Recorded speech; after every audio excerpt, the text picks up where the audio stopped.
Salve, salve quadrinheiro, mais uma terça-feira, mais uma resenha de quadrinhos aqui no seu Quadrinhos na Rede.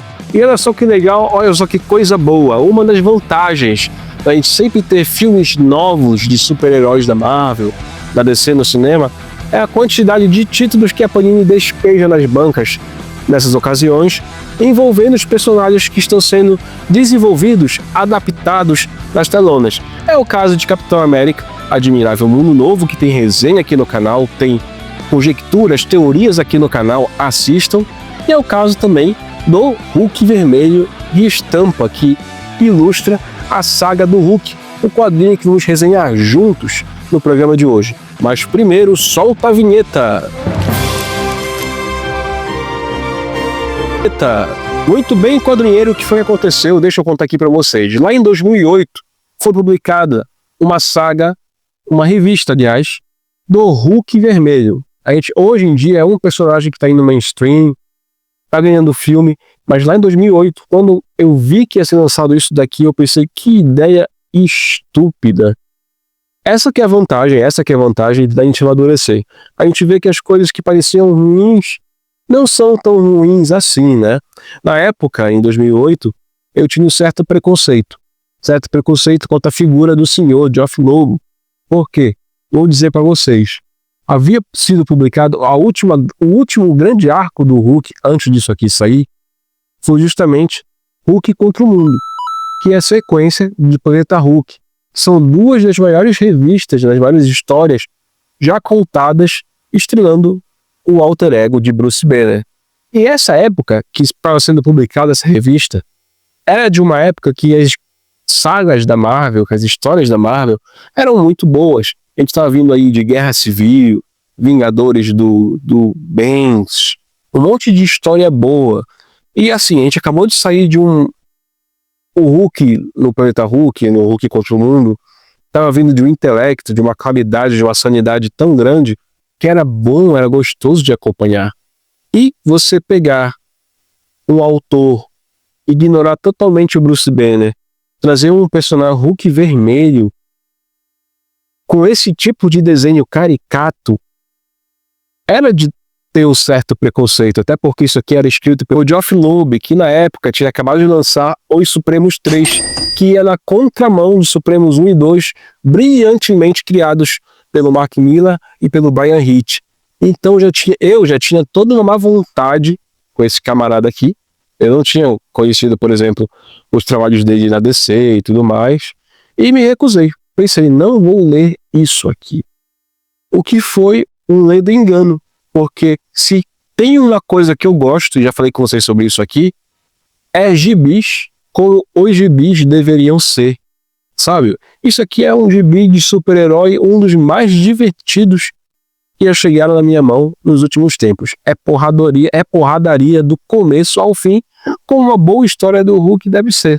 Aqui, como eu já jantei com vocês, essa revistinha aqui vai dar sequência aos acontecimentos da Guerra Mundial do Hulk, então acaba até deixando aquela sensação de coleção completa.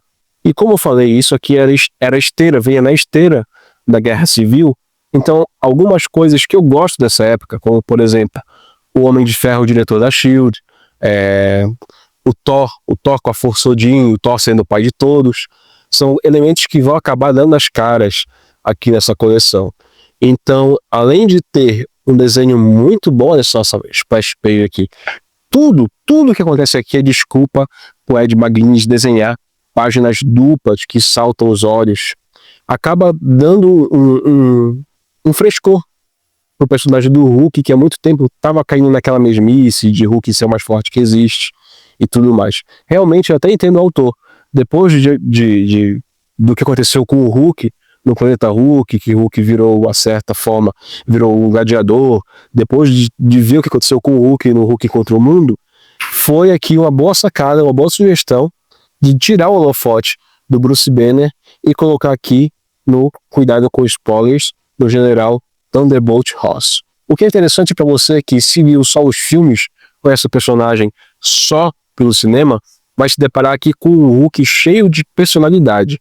O Hulk vermelho, ele não é assim, ele não é bestial igual o Hulk. Ele tá no comando das suas ações, no comando dos seus poderes. Então aqui ele acaba tendo uma personalidade meio sacana, lembrando muito o Hulk cinza do Peter David, mas com muito mais agressividade, com um pouco mais de massa velho. Isso aqui com certeza vai ser um quadrinho que nós vamos acompanhar sempre que for publicado pela saga do Hulk, lançamento aí da Marvel, da Panini, para acompanhar a esteira do filme Capitão América 4, Admirável Mundo Novo.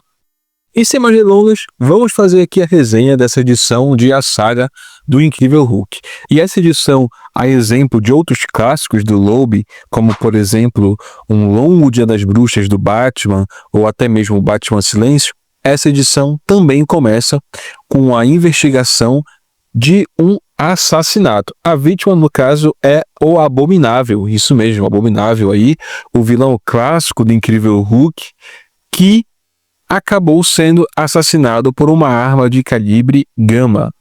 O interessante é que, diferente do Hulk original, que é impulsionado justamente pela emoção da raiva e transforma Bruce Banner em uma criatura verde, o Hulk vermelho não é o Bruce, como eu tinha falado antes.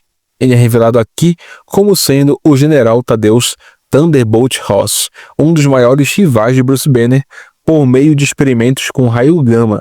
Ele se transforma no Hulk vermelho, ganhando força imensa, imunidades e ataques de radiação, incluindo a capacidade de emitir calor extremo. A motivação dele é, ironicamente, destruir o Hulk original, conforme nós vamos ver mais para frente dessa edição. Por motivos óbvios, o principal suspeito pela morte do Abominável acaba sendo o próprio Bruce Banner, isso mesmo, o Incrível Hulk. Então, a história segue imediatamente uma reconstrução do crime, seguindo a linha que Sherlock Holmes faria. É nessa hora que aparecem os figurões dessas edições. Nós temos aqui o Dr. Leonard Samson, temos a Mulher Hulk e até mesmo o Homem de Ferro, né? O até então diretor da S.H.I.E.L.D. Além da introdução do famoso Hulk vermelho, com o arco inteiro, pelo menos essa primeira edição, mantendo o mistério sobre quem ele realmente é, temos a apresentação também, sem explicação alguma, do Bomba A, uma versão azul do Abominável, que na verdade é, spoilers, Rick Jones, mas com a persona super-heróica que ele assume no universo Marvel. A revista conta ainda com o retorno de Thor, que ficará de fora de todos os conflitos, inclusive Guerra Civil e Hulk contra o mundo. Ou seja, a volta de Bruce Banner e do Hulk tradicional, o verde, funciona muito bem como versão resumida do status quo do que era o universo Marvel nessa época. Um ponto forte da edição é a arte primorosa de Ed McGuinness. Como eu falei agora há pouco, ele não poupa as chances de botar uma splash page gigante explodindo na tua cara.